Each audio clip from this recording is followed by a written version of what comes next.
News with Gina. The News with GinaGrad. Well, Donald Trump will have a new foil in the 2020 presidential campaign because Hillary Clinton says she is definitely not running. 12 Democrats have already announced campaigns for the nomination, with many more likely to join. Here's the list, the ever-growing list so far of everyone who's thrown their hat in the ring. Senator Elizabeth Warren, former Secretary of Housing and Urban Development Julian Castro, Tulsi Gabbard, who represents part of Hawaii in the House of Representatives, New York Senator Kristen Gillibrand, Senator Kamala Harris, Democratic Mayor of South Bend, Indiana, Pete Buttigieg. Indiana, I understand. If you're representing Hawaii, chillax. You want to go to Iowa and get yelled at.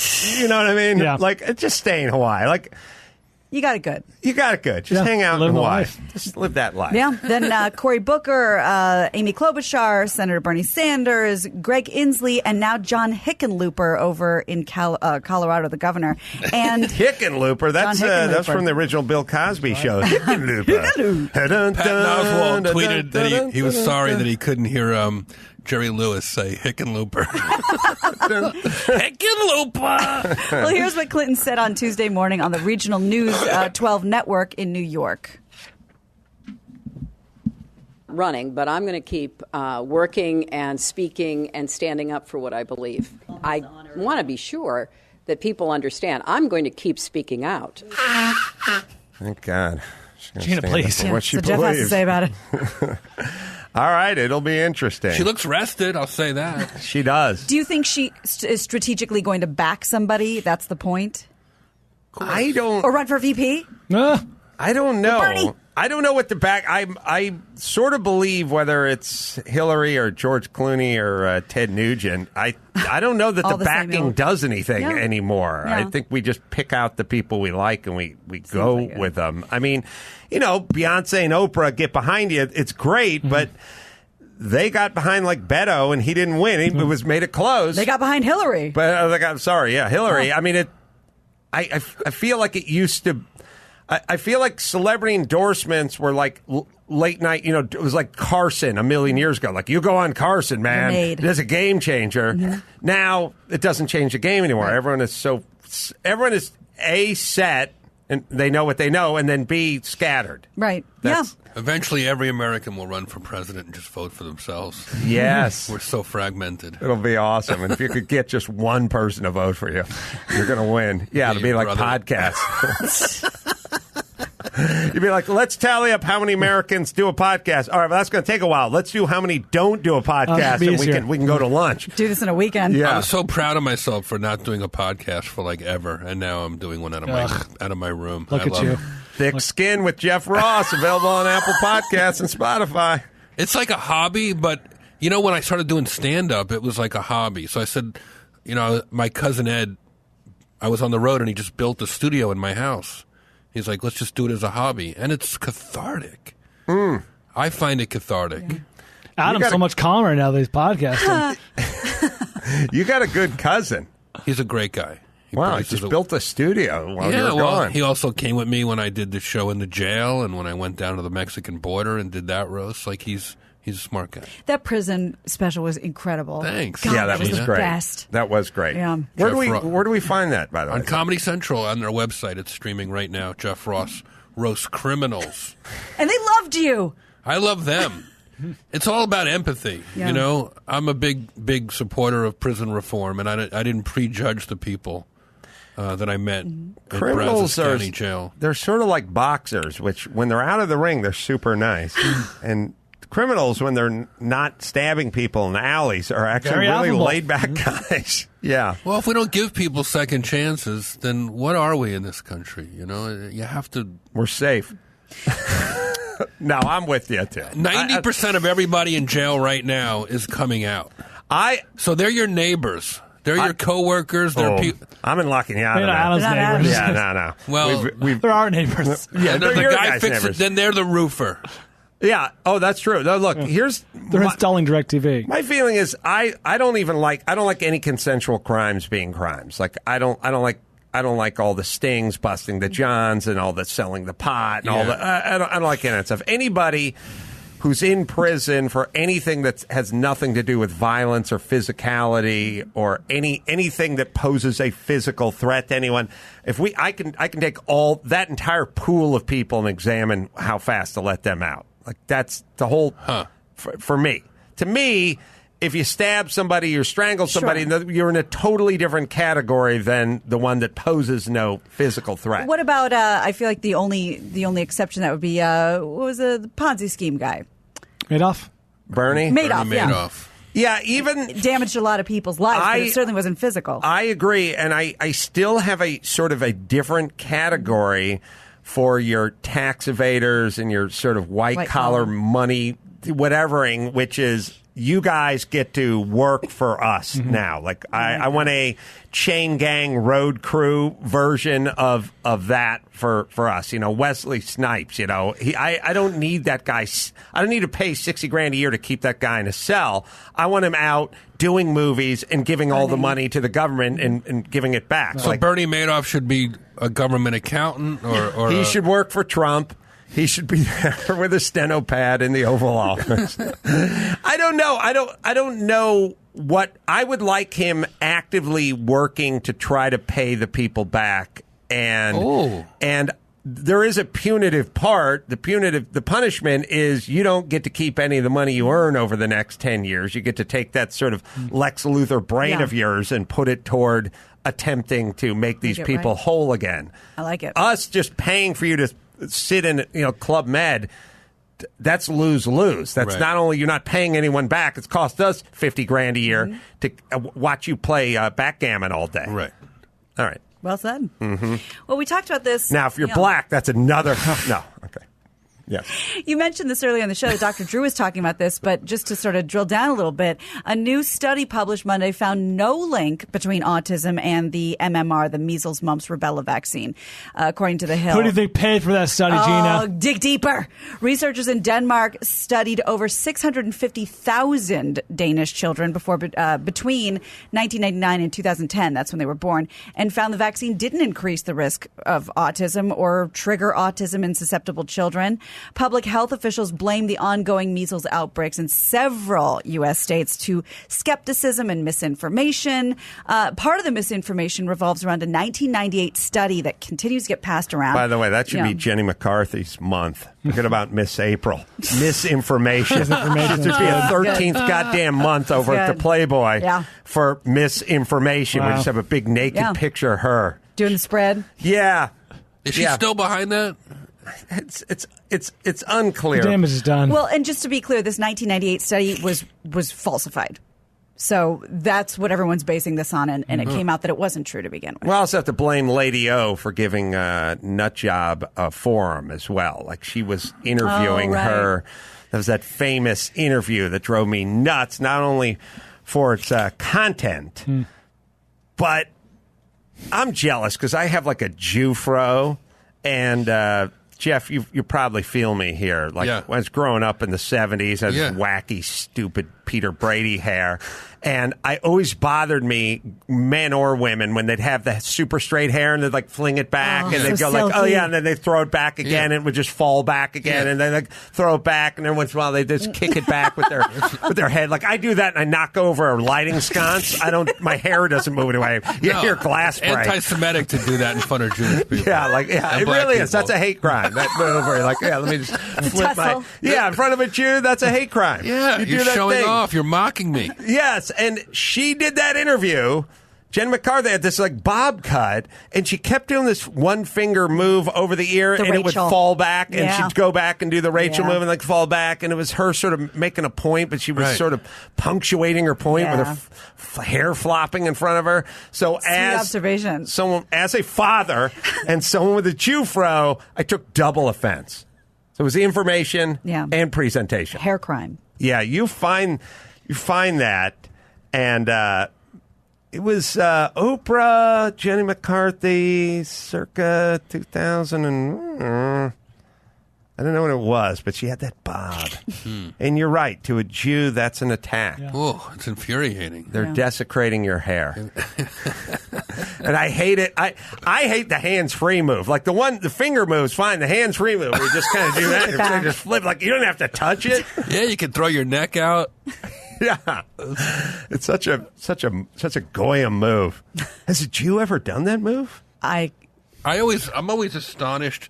Occasionally, I'll perform at a rich country club or something, and I see blonde Jews. It's not natural, and if it is, it's even more amazing.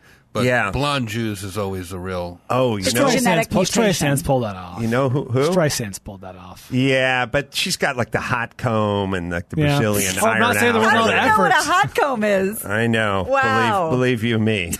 I'll tell you who may have done that. Jason Schwartz. Oh, yeah. Huh. He's Jewish? Wait a second. No, he's a Coppola. Schwartzman. Right? Schwartzman. Or am I mixed? No, he's a Coppola, right? But Schwartzman is a person. Who's Schwartz? Oh, I assume that's who you're talking about. Jason Schwartzman. Yeah. Sorry, I was way off. But Jason Schwartz. That's another name. Well, I know. I spit out a lot of names in a hurry. He straightened it all out. He's got straight hair. Who could have, and Schwartz was Jewy, like he had me at Schwartz, and he did the men. Like that's like a yarmulke crashing into a dreidel. I do love that you connect your personal fro, Adam Carolla, with the Jews and not the African Americans. I have a Sicilian type Jewy fro-y thing. It's a little looser than my African American buddies. He can't dance, but he can joke. That's That's where he finds himself. Delights me. Max Patty, you should be able to find that. We found it before, I think. I'm looking. There's not a lot of Oprah stuff. Weirdly, she's good at scrubbing the internet. Oh, interesting. We have a still. Probably on O Network. Oh, there it is. That's perfectly. Stuck that one index finger, just kept peeling it back behind her ear, and all it did, it was like if you were like standing in a room and you went, man, it's so dark in here because the curtains are closed. And you went, okay, and you opened it up by grabbing a fistful of curtain and holding it out with your right arm. And you went, well, this is better. And then you went, now I'm going to go back and read the paper. And you dropped it and went, you got back to the sofa and like, it's dark again. And then you just turned back around and held it up again and went, all right, now I can read the New York Times. And then you turn around and walk, oh, it's dark again. That's 2 days later. She did that with her hair 2,000 times. It's a long side sweeping bang that she keeps putting behind her ear. That might be a symptom of autism. It's a spectrum disorder. It could be. You're right. She probably has a dusting of it. She happens to be a lovely person, but this is a weird blip on her reputation. Yeah, I agree. Although it's a pretty big blip if you really take a look at it from a high vantage point. The number of people that could get injured or killed or what have you. Yeah. Based on what? Playmates' intuition? Like what do we base on? Many years in the lab? Yeah, turn off. Not liking shots as a child. Inoculations. Right. Rubella. Yeah. Well, Brian, I hope I'm not breaking your heart. I don't know if you've heard this yet.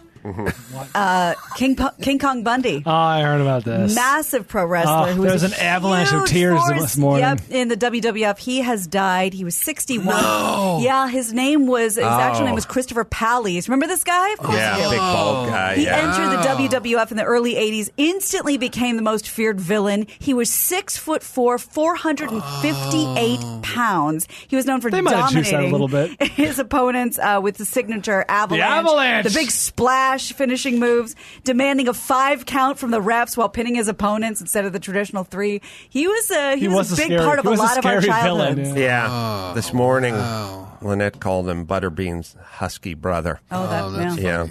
Yeah, he's kind of Butterbean. Like he's back. He was an old school wrestler, not the roided out, juiced up, just bald and huge. Yep. Yeah. Big and fat and scary. Yeah. Took up a lot of room. Yeah. King Kong Bundy. King Kong Bundy. Yeah, he was very entertaining. Thank God Paul Bear passed. Did he pass? Did he? Or I have no idea. Or the Undertaker passed. I mean, the Undertaker's still with us. Well, then Paul Bear. I thought one of them passed. That's totally possible.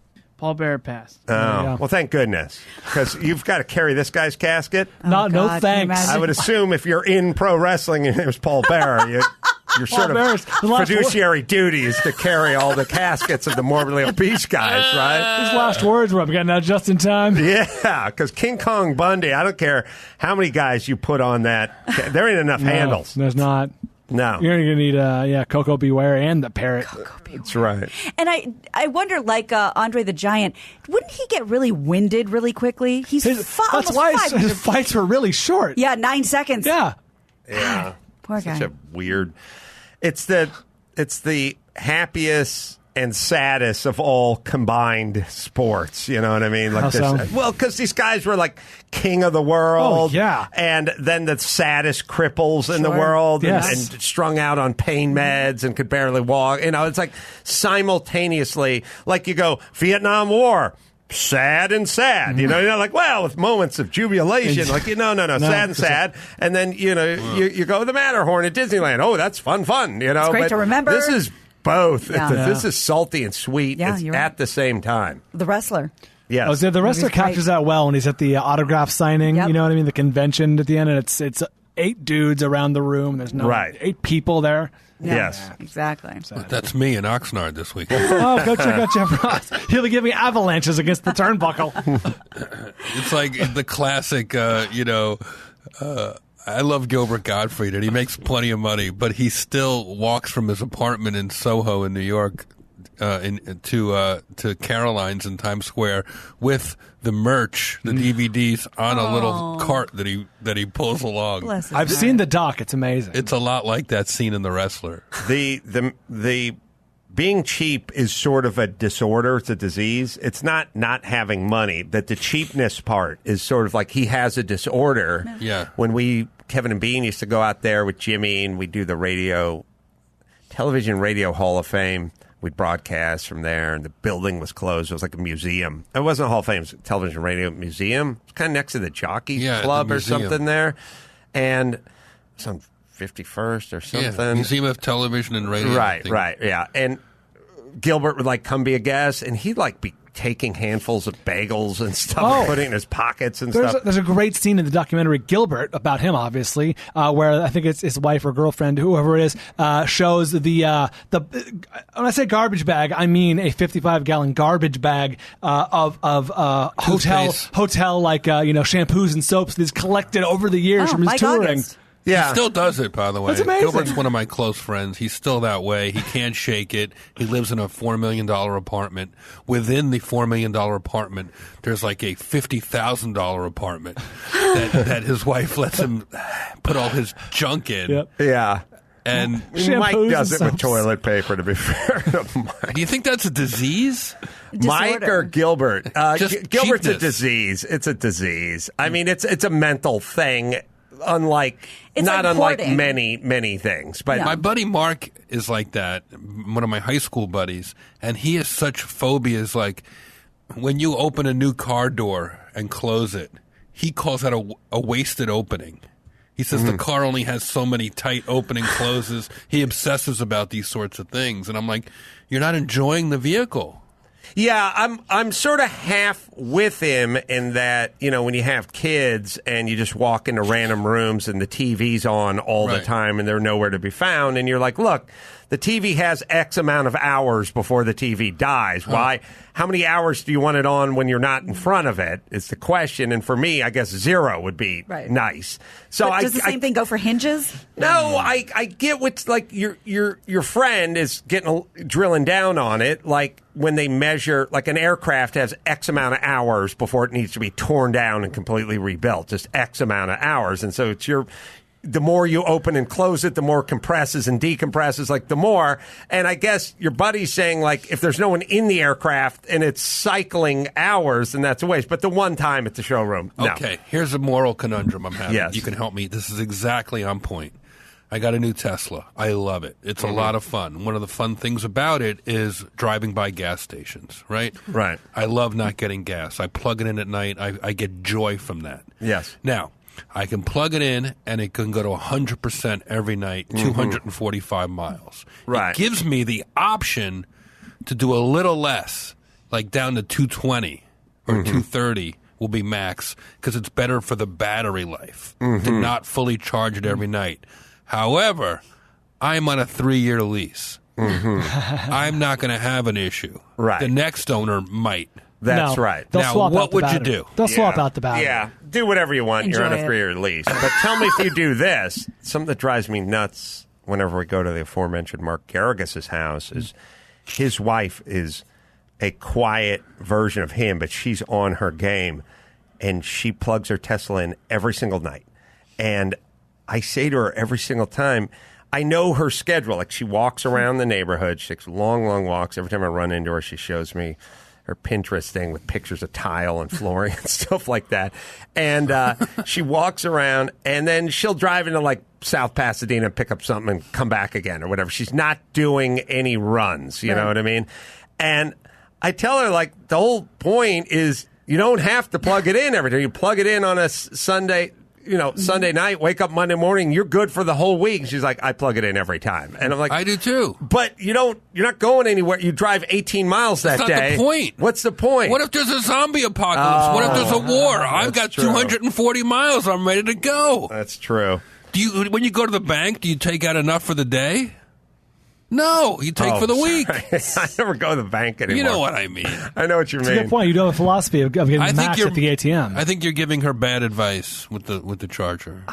My whole point is plug it in in 5 days. Like, doing it every day gets you. It's a little closer to the gas station. It's like it's an effort. You don't need it. But it's funny. God, my kids are so goddamn lucky. I don't go to the ATM anymore. It's only merch money. We're just talking about Gilbert and merch. Like, you go out and do a show and you come back with $140 worth of like tens and fives or whatever. And I realized if I'd made that money on a construction site and my kids got near it, they'd hear like one warning shot over their head and then the next one would like take their hat off. But because it's merch money, they just come in and go, can I have some of that money? I'm like, okay, take like a pound of money, but that's all. I got new merch today. I brought you one. Oh, thank you. See, nice. merch See money, that? honey. Well, speaking of Tesla, they are going through a lot of changes right now. Here's, let me just rattle a few off for you. They made good on the promise to offer a Model 3 for $35,000. And if they'll, even if they're going to report a few losses in the first quarter, but it's happening. They dropped the prices of the Model S and the X, with each version of those cars now between $12,000 and $18,000 less than they were about 2 weeks ago. And Jeff. wait, when did you get? It's a lease. He's fine. I got the lease, which they don't let you negotiate anyway. Which one do you have? I got the sedan, the S. Oh, okay. The 3 And is that's the got new one. the X. Yeah, that's your buddy the here 35. has one. So they don't let them throw you down? You know what? I got a 95. I got to use a classic Tesla. It's only been to Mars once, low mileage. Well, and meanwhile, they're going strictly online. Musk has said the Tesla stores are going to turn into galleries where customers can learn more about Teslas and electric vehicles, and they're also going to become service centers. And it makes sense because I read an article about it saying the people who are buying Teslas, the people in, 30 to, say, 45 age group, they're used to buying everything online. They don't want to go in anywhere. So why not kill two birds with one stone, accommodate them because they don't feel like they need to test drive this first, and just get rid of all the brick and mortar? Yeah, as I'm a fan of saying, the only places that are going to be selling and be brick and mortar stores will be places that sell brick and mortar. Yeah. You can't do that online. Yeah.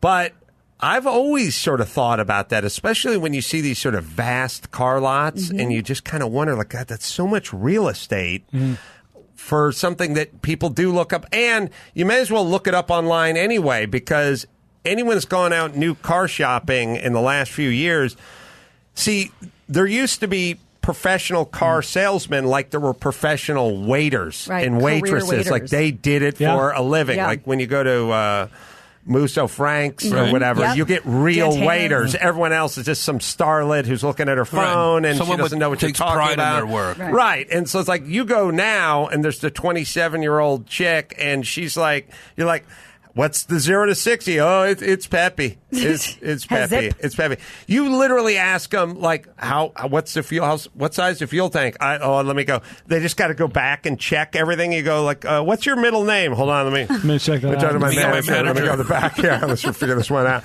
Like, they have nothing memorized. They know nothing about the product.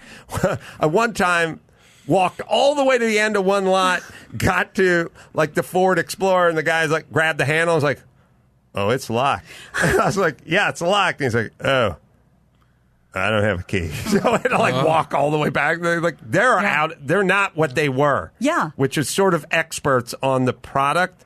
And not anymore. And we're not what we were. You know, it's like you brought your dad to go negotiate for you because you don't do that. You know, we don't do that. Jeff's so might as dad's well look dead, but yeah. I'm sorry. Sorry, Jeff. Sorry about that. Yeah, my dad's as good as dead. Sadly, still with us. Oh, great. But people are more homebound, and they would rather look it up online anyway. They don't want to fight with somebody. And also, what do you need? You don't need to kick tires on a Tesla. I you know, did. I know went exactly to the mall. what it is. They have the showroom in the mall, Tesla. Right. They sell them like in a mall. They have there's a mall out here that has a like Tesla. in Glendale. Yeah, that's where I went. Yeah, just to see what it feels like, and they let you drive it around the mall. Yeah, which was weird. It was like Christmas time, and it worked. At least I felt because it might drive differently than a gas-driven car. I wanted to drive it. No, yeah, I get it. If you're doing your first one. But yeah, Lynette's is nice. It's like you once told me before I bought my first house out here. You got to just jump in. Just jump in. All right. Let's do one more, Gina Grad. All right. Well, CNBC reports that the Virgin Atlantic airline has dropped its requirement for female cabin crew to have to wear makeup on flights. Gah! Women will also be offered trousers as part of their uniform automatically. They don't have to jump through any hoops to request them anymore. The airline said the revised guidelines were a significant change for the aviation industry. And the spokesperson went on to say, not only do the new guidelines offer an increased level of comfort, they also provide our team with more choice on how they want to express themselves at work. I don't want them express yourself at home. Don't do it at work. That's my place. Your place is at home. I don't need anyone expressing themselves on their job. Well, of course, me. Yeah. That's fine. But if you work in any kind of industry where you're in a service position, no expressing of yourself. I don't want to know anything about you. You're wearing a uniform. You're wearing a uniform. And I don't even like it when they sit down. I want them running in place. I don't even like the jump seats. Pull those out. I want you burning calories. Right. And on Southwest, they hoard the whole back row and put their stuff there. Oh. Yeah. What's your philosophy on comedy from the flight attendants when they make the announcements in the beginning? Those videos that always go viral. I'm fine. There's a couple of ones, though. If I hear lost wages instead of Las Vegas, I'm going to charge the cockpit and take the plane into the bun boy. Let's like roll! If I hear let's roll, it's going to be the last thing you hear out of me. Like if I hear that one again, I don't mind. There was a weird lawsuit where they did a eeny, meeny, miny, mo, catch the tiger by the toe, and a couple of black folks on the plane took exception to it. I said tiger. They said tiger, right. But it had an origin that was not a little more Black Panther than Tony the Tiger. Oh. And I guess they knew that. I assumed that the person doing it didn't know that. I thought they were doing the version we all sort of Grew up knew. with, yeah. But That's sort of a new revelation, at least for me. Well into adulthood had I heard that was not an appropriate. I think it's a little bit of a reach as far as the lawsuit went. Oh, but sure. That anytime someone picks up a microphone now and starts trying to screw around just a little bit, there's an opportunity that one of the 122 people on the plane is going to take some offense to something you said, no matter what. Yeah. And for that, in a weird way, maybe it's gone. I'll bet you. Everyone gets offended. I'll bet about you every little thing. now. Everyone. I'll bet you. Someone should make a shirt out of that. I'll bet you most. I bet you most of the females continue to wear makeup. Absolutely. And a lot of the dude flight attendants will now double down on the makeup Do you think as well. somebody petitioned the airline and said, I work here, this is not part of my union agreement, this is Probably. not...